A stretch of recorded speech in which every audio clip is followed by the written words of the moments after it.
String of Hearts is a succulent that I love the look of, especially this variegated variety.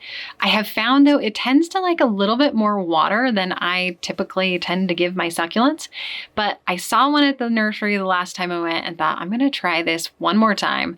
And today I'm actually gonna pot it up and propagate it into a little bit less of a gritty mix. Typically I grow my succulents in Bonsai Jack's gritty mix and it works super well, especially if you tend to overwater succulents.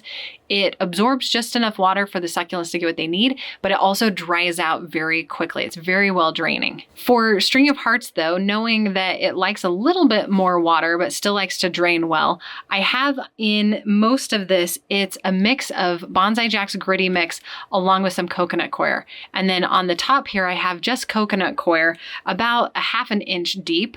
And that way the top can stay wet, which will help my propagations, and it'll also help each of these little strands start to root. I want this to be really tight and bunchy up at the top and then eventually trail over the sides. So to start, I'm just gonna loosen up the soil here. And actually, as I do that, I remembered while I was shopping, there was an empty container next to this pot that just had a bunch of cuttings of String of Hearts in it. So I went ahead and stuck those in my pot because they were about to be thrown away. And I'm gonna propagate these just by laying them on top of the soil. Okay, so now I'm gonna go ahead and try and lift this up out of the pot. And it looks like there's a few different little plants in here.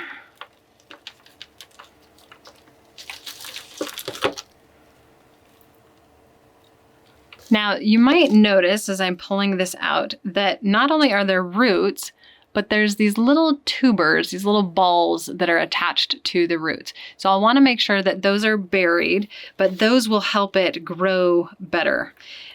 While you can propagate it with just a stem, I typically find that using a cutting that has the little tuber attached means it'll grow a bit better and faster.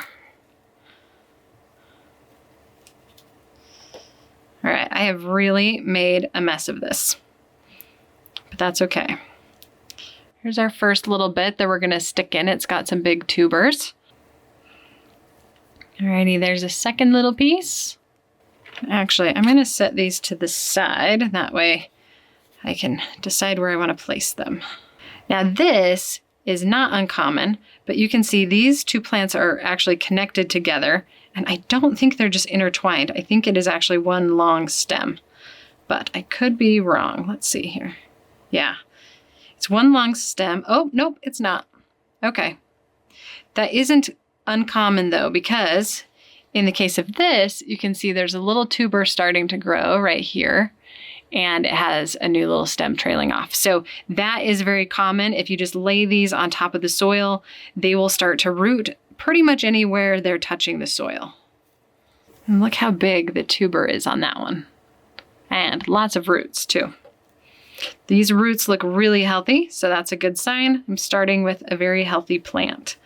And that'll hopefully mean I am more likely to be successful keeping these alive. All right, looks like I've got one more in here. And there's another place where there's a tuber and a stem and another little tuber starting to grow.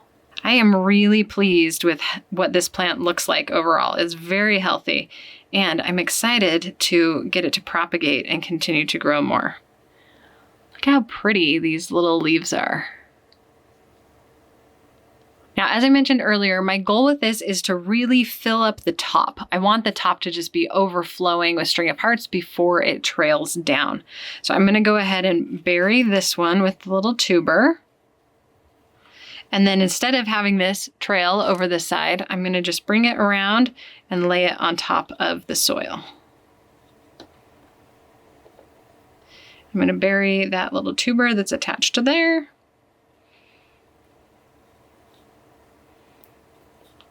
Now you can chop these up and plant just the little snippets from the vine as well.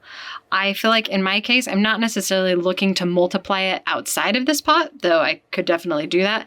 I mostly want to get this pot really full and start getting some trailing. stems, and then I can cut those off and propagate those into another location.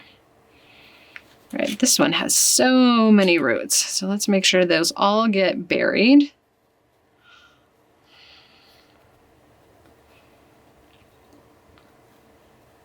And again, we'll just bring these strands and kind of intertwine them with the other plants. Oh, there's another little tuber right there. Get that buried.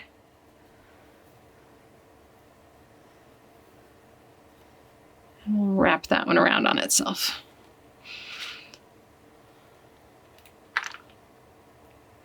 Okay, bury these and try and get those roots all covered. What I may end up doing is actually just coming back when I'm done and covering up anything that I can see with some more coconut coir.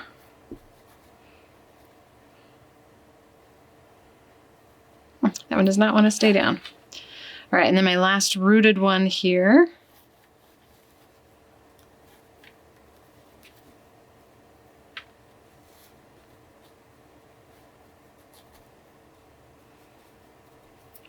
And then my cutting, I'm going to stick it in this end, and it is really thick and long. So I'm going to separate this out and just weave it in.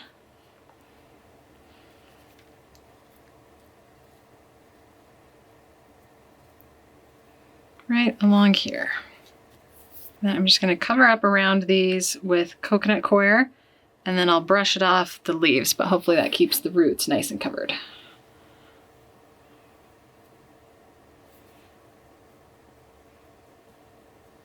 Probably don't actually need to brush the soil off these leaves, but it just looks a little nicer and cleaner and hopefully makes them less prone to rotting.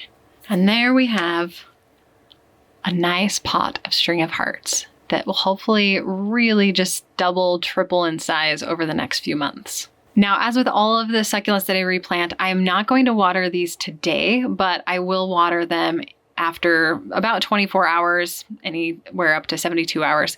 I like to let the roots have some time to heal before I water, and that way they're less likely to absorb too much and end up rotting. I already have this in the Succulent Tracker app, so I'm gonna go ahead and mark that I have repotted it, and then I'm also gonna add a picture of it now that it's been repotted, and I'll continue to add pictures over the next few weeks so that I can see the progress that this plant has made over time.